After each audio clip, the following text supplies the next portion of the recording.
కొండనాలకు మందేస్తే ఉన్న నాలుక ఊడిందన్నట్టుగా తయారైంది అక్కడి వైసీపీ పరిస్థితి.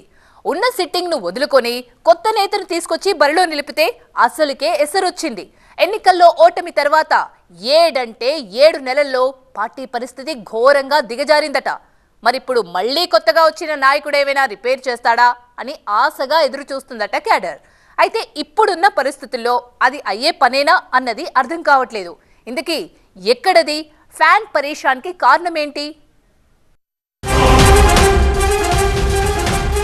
పి గన్నవరంలో ఫ్యాన్ రివర్స్. 7 నెలలుగా ఎదురీదుతున్న వైసీపీ కొత్త నేతపై కోటి ఆశలతో క్యాడర్. బలం బలగం వృధా అవుతోందా? అంబేద్కర్ కోనసీమ జిల్లా పి గన్నవరంలో వైసీపీ పరిస్థితిపై ఇప్పుడు ఇలాంటి గుసగుసలే వినిపిస్తున్నాయి. బంగారం, ఈ బంగారంలో పెట్టుబడి పెట్టడం మంచిదేనా? అసలు ఎలా, ఎక్కడ, ఏ విధంగా పెట్టుబడి పెట్టాలో నేర్చుకోవడానికి ఇప్పుడే ఫ్రీడమ్ యాప్ ని డౌన్లోడ్ చేసుకోండి. అసలు కాదు, సొంత పార్టీలో బలంగా వినిపిస్తున్న వాదన ఇది. ఎస్సీ రిజర్వ్ గా ఉన్న ఈ నియోజకవర్గంలో వైసీపీకి గట్టి పట్టే ఉండేది. 4 మండలాల్లో బలమైన క్యాడర్ కూడా ఉంది. అందుకు తగ్గట్టే 2019 ఎన్నికల్లో వైసీపీ ఎమ్మెల్యేగా భారీ మెజారిటీతో విజయం సాధించారు కొండేటి చిట్టిబాబు. అంతేకాదు, అధినేత జగన్ కు అత్యంత ఇష్టమైన నియోజకవర్గం కూడా ఇదేనన్న పేరుంది. ఒక రకంగా ఈ స్థానాన్ని ఆయన మానసపుత్రికగా అభివర్ణిస్తారు ఫ్యాన్ పార్టీ నేతలు. అప్పట్లో వైసీపీ ప్రభుత్వం ప్రతిష్టాత్మకంగా చేపట్టిన నాడు నేడు కార్యక్రమం ఇక్కడి నుంచే మొదలైందంటేనే ఈ నియోజకవర్గంపై హైకమాండ్ కున్న విశ్వాసాన్ని అర్థం చేసుకోవచ్చు. అలాంటి చోట ప్రస్తుతం పార్టీ పరిస్థితి రోజు రోజుకు దిగజారుతూ ఉండటం కార్యకర్తలను ఆందోళన పరుస్తోంది.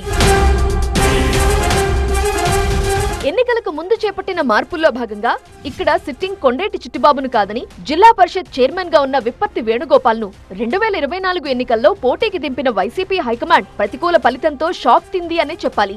ఇక అప్పటి నుంచి మొదలైన పార్టీ డౌన్ ఫాల్ ఇంకా కంటిన్యూ అవుతూనే ఉంది.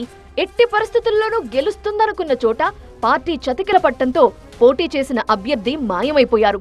నడిపించే నాయకుడు లేక క్యాడరు కామైపోయింది. దీంతో ఒకప్పుడు దుమ్ము రేపిన ఫ్యాన్ కు దుమ్ము పట్టింది. ఎమ్మెల్యే టికెట్ ఇవ్వలేదన్న కోపంతో వైసీపీని వదిలి కాంగ్రెస్ లోకి వెళ్లారు చిట్టిబాబు. దీంతో కొన్నాళ్ల పాటు ఇక్కడ ఫ్యాన్ కోసం స్విచ్ ఆన్ చేసేవారు కరువయ్యారు. టికెట్ దక్కించుకున్న వేణుగోపాల్ ఓడిపోయాక నియోజకవర్గానికి దూరమైపోయారు. ప్రభుత్వానికి వ్యతిరేకంగా పార్టీ చేపడుతున్న కార్యక్రమాల్లోనూ ఆయన కనిపించడం లేదు. దీంతో వేణుగోపాల్ తీరుపై గుర్రుగా ఉన్నారట లోకల్ వైసీపీ నేతలు, కార్యకర్తలు. ఏదో సాధిస్తారని సిట్టింగ్ ను కాదని సీటిస్తే పార్టీని మరింత భ్రష్టు పట్టించారంటూ ఆగ్రహం వ్యక్తం చేస్తున్నారట. అసలు బలమైన చోట పార్టీ ఓడిపోవడానికి కారణం వేణుగోపాల్ కుటుంబ సభ్యుల వ్యవహార శైలే అనే వాదన వినిపిస్తోంది. టీడీపీ నుండి వెలేస్తే వైసీపీలోకి వచ్చిన కొందరు నాయకులు గ్రూపులు కట్టడం వల్లే పార్టీకి పరిస్థితి దాపురించిందని మండిపడుతున్నారట హార్డ్ కోర్ ఫ్యాన్ కార్యకర్తలు. చిట్టిబాబును కాదని కొత్త వారికి టికెట్ ఇప్పించుకొని నియోజకవర్గంలో పార్టీని అధోగతి పాలు చేశారంటూ తలలు పట్టుకుంటున్నారట లోకల్ లీడర్స్. ఇప్పటికే పార్టీలో అంతర్గత కుమ్ములాటలు పెరిగిపోవడంతో తలోదారిగా వ్యవహరిస్తున్నారు. చిట్టిబాబును కాదనుకుంటే కాదనుకున్నాం, ఇక్కడి నుంచి పోటీ చేద్దామనుకున్న చింత అనురాధకైనా మద్దతిస్తే బావుండేదని మదన పడుతున్నారట పి గన్నవరం వైసీపీ నాయకులు. స్థానిక నేతల రిక్వెస్టులతో కదిలిన వైసీపీ హైకమాండ్ అయినవిల్లికి చెందిన గన్నవరపు శ్రీనివాస్ ను పి గన్నవరం నియోజకవర్గ సమన్వయకర్తగా నియమించింది. దీంతో కొత్త ఇన్ఛార్జిపై కోటి ఆశలు పెట్టుకుంది లోకల్ వైసీపీ క్యాడర్. పార్టీని గాడిలో పెట్టి మళ్లీ గెలుపు ట్రాక్ ఎక్కిస్తారని భావిస్తోంది. ఎన్నికల ముందు దాకా బలంగా ఉన్న వైసీపీ 7 నెలల్లోనే ఊహించని స్థాయిలో బక్క చిక్కింది. మరి కొత్త నాయకుడు కొత్త జోష్ తీసుకొస్తారా, లేక కష్టాలు కంటిన్యూ అవుతాయా? చూడాలి.